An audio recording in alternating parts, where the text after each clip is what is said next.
Hello students, welcome back. So last lecture we have discussed the charge, current, voltage, power, energy. So now we are heading towards the basic laws. So the first and the very basic law you see in electrical engineering is the Ohm's law. Okay. So we studied voltage and current. So is there any relation between this voltage and current? So we can check it by a simple experiment. Is there any relation between this voltage and current? So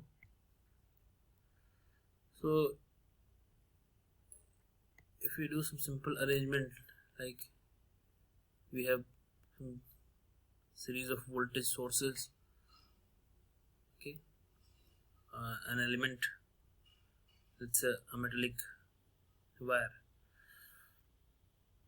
emitter, a switch, okay, and we have completed the circuit. Here we have connected a voltmeter across that element to measure the voltage across it, and this is the ammeter to measure the current in the circuit. तो अब ये arrangement जो हमने किया है, तो इसमें voltage कई सारे हैं, और ये अगर इसमें मैं एक बार में एक वोल्टेज लूँ, एक सिंपल एक्सपेरिमेंट करना, एक वोल्टेज सोर्स लें, सर्किट ऐसा बनाए, एक वोल्टेज सोर्स, फिर ये सर्किट ऐसा है, एक कंप्लीट सिंगल सर्किट, ठीक, एक वोल्टेज है और ये एलिमेंट है, तो ये वोल्टेज हम जब अप्लाई करेंगे तो कुछ करंट जो है सर्किट में ऐसा फ्लो होगी, ठीक है, और जब करंट फ्लो होगी इसके इस पर्टिकुलर एलिमेंट के क्रॉस कुछ वोल्टेज वोल्टमीटर में रीड करेगा, कुछ एमीटर में करंट रीड करेगा, तो वो रीडिंग लिख लेंगे हम, फिर 2 वोल्टेज लगाएं, 3 लगाएं, 4 लगाएं, बारी बारी से ऐसे हर बार वोल्टेज और करंट की रीडिंग रीड कर लेंगे, लिख लेंगे, और फिर V बाई आई, वी और आई जो आया उसका रेशियो अगर हम लिखें तो हम देखेंगे कि वो कांस्टेंट आएगा, हर बार ऑलमोस्ट कांस्टेंट रहेगा। तो अगर आप ग्राफ बनाने जाएंगे V और I के बीच में, तो आपको इस तरह से लीनियर एक प्लॉट मिलेगा, जैसे जैसे आपका तो V बाई आई जो रेशियो है वो कांस्टेंट रहेगा, ठीक है, ऑलमोस्ट।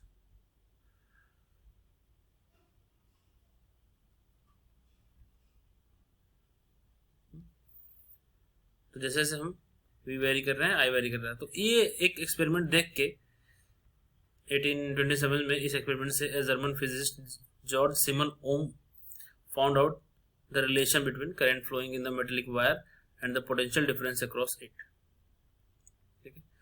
तो फिर जो बाद में ओम्स लॉ बना, तो क्या कहता है ओम्स लॉ, क्या स्टेट करता है? It states that the voltage across a metallic wire is directly proportional to the current flowing through it. तो कोई भी मेटेलिक एलिमेंट है, वायर है, उसके अक्रॉस जो वोल्टेज होगा वो प्रोपोर्शनल होगा, डायरेक्टली प्रोपोर्शनल होगा किसके? जो भी उसमें करंट फ्लो हो रही है। अगर हम टेम्परेचर कोफिशिएंट, जो टेम्परेचर है वो कांस्टेंट रखते हैं, टेम्परेचर का इफेक्ट अभी हम नहीं ला रहे हैं पिक्चर में, टेम्परेचर का भी इफेक्ट होता है, रेजिस्टेंस चेंज होता है, तो उसके बाद में डिस्कस करेंगे। तो V proportional to I, ohm's law कहता है V प्रोपोर्शनल टू I, तो V is equal to RI। R एक प्रोपोर्शनैलिटी कांस्टेंट है जिसको हम बोलते हैं VR is a constant for metallic wire at given temperature and is called the resistance. इस R को हम बोलते हैं रेजिस्टेंस। तो अगर हम रेजिस्टेंस को डिफाइन करें तो रेजिस्टेंस क्या है? Resistance is the ability of element to resist the flow of electric current measured in ohm. तो रेजिस्टेंस को हम मेजर करते हैं ओम में करते हैं। तो रेजिस्टेंस क्या है? Ability of element to resist the flow of electric current, ठीक है। तो इसका मतलब अब आप अगर एक एक्सपेरिमेंट और करें आप उसमें ही, ये तो आपने ओम्स लॉ देख लिया, क्या है कि V प्रोपोर्शनल टू हमारा I होगा और प्रोपोर्शनलिटी कांस्टेंट R है। इसमें ही अगर हम वोल्टेज मान लो एक ही रखते हैं, V जो भी है, ठीक है, और ये जो एलिमेंट XY के क्रॉस हमने लगाया है, ये मेटल वायर जो हम चेंज करते रहते हैं, ठीक है, वोल्टेज सेम है, मान लो 5 वोल्ट होता है, ये वायर चेंज करते अगर, तो अगर हम ये वायर चेंज करते रहते तो हम देखते क्या कि ये जो करंट फ्लो होती है एमीटर में वो अलग होती है, हर बार डिफरेंट होती है। वोल्टेज सेम है, बस ये वायर हम चेंज करते रहते हैं, कोई दूसरा वायर लगाते, कोई दूसरा वायर लगाते, तो करंट जो है चेंज होती रहती है। इसका मतलब इस वायर का कुछ प्रॉपर्टी है जिसकी वजह से आई जो है वो चेंज हो रहा है। तो क्या चेंज हो रहा है? तो रेजिस्टेंस चेंज हो रहा है। ठीक है, तो अलग अलग वायर का, अलग अलग मटेरियल का, सबका रेजिस्टेंस अपना अलग हो सकता है, और बाकी उसके साइज पे भी रेजिस्टेंस हमारा डिपेंड करता है कि उसका साइज कैसा है।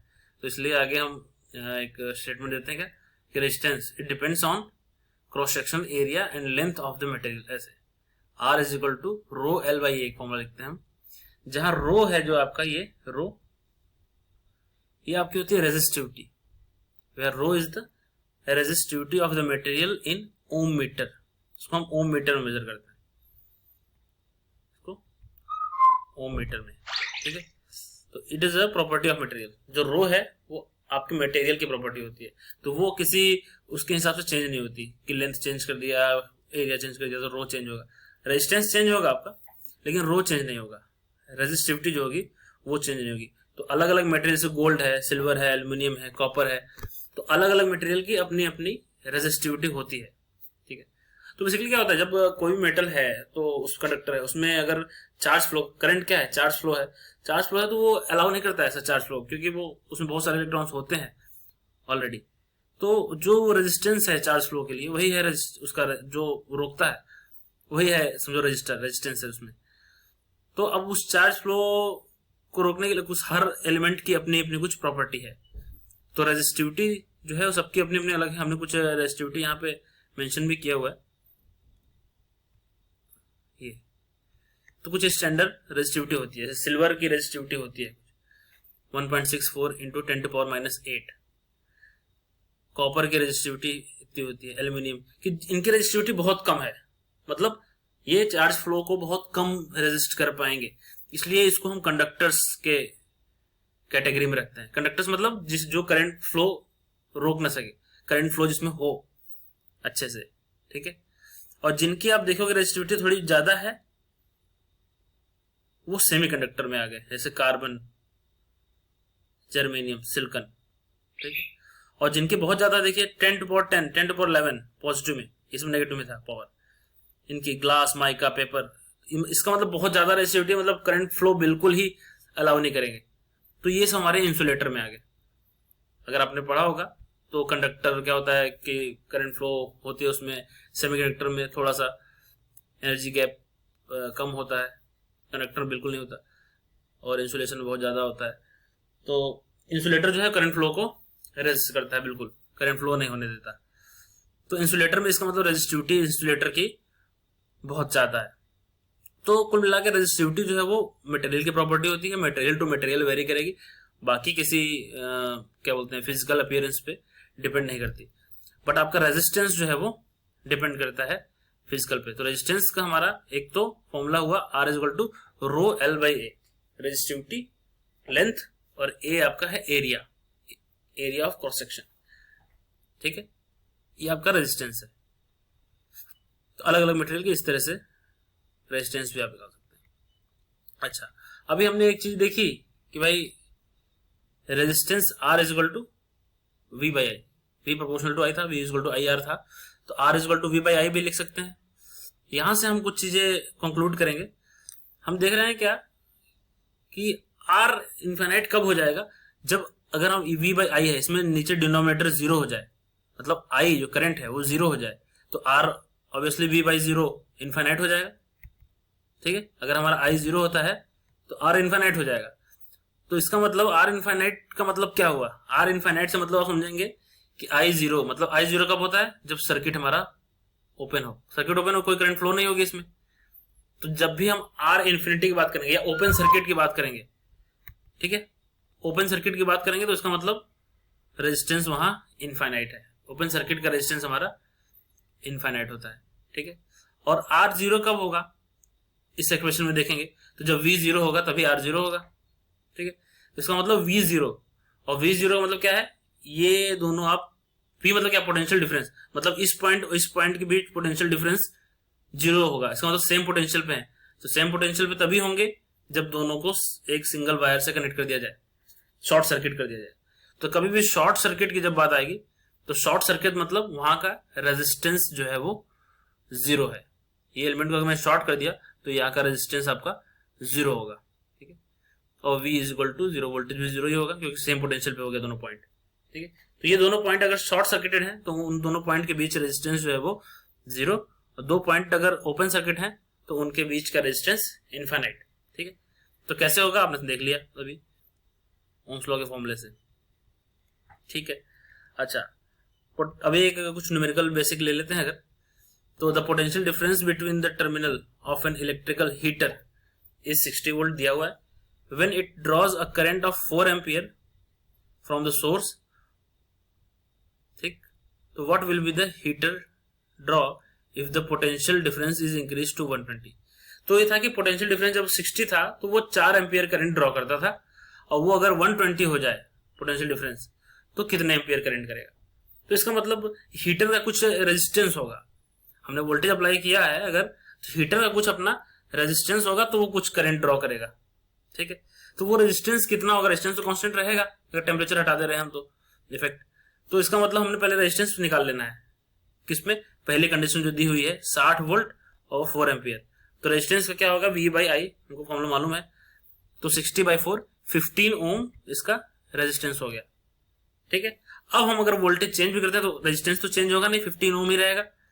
तो अगर मैं वोल्टेज चेंज करता हूं, अभी 120 वोल्ट में पूछता है तो इसमें करंट पूछ रहा है तो निकाल लेंगे वही formula, I is equal to V by R हो जाएगा, ये इधर कर देंगे, ठीक है। V is equal to I हमने पढ़ा था, I is equal to V by R, तो 120 बाई 15 क्योंकि रेजिस्टेंस सेम रहेगा तो आपका हो जाएगा 8 एम्पियर, ठीक है, सिंपल। तो इस तरह से बहुत सिंपल सिंपल इसमें क्वेश्चन रहेंगे, वो देखना है। मान लीजिए मैं देता हूं कि एक resistance of metal wire of length 1 meter is इतना, 1 मीटर लेंथ है, 26 ओम उसका रेजिस्टेंस है, टेम्परेचर इतना है। If the diameter of the wire is 0.3 mm, what will be the resistivity. चलो क्वेश्चन पूरा लिखा नहीं है, what will be the resistivity, ठीक है।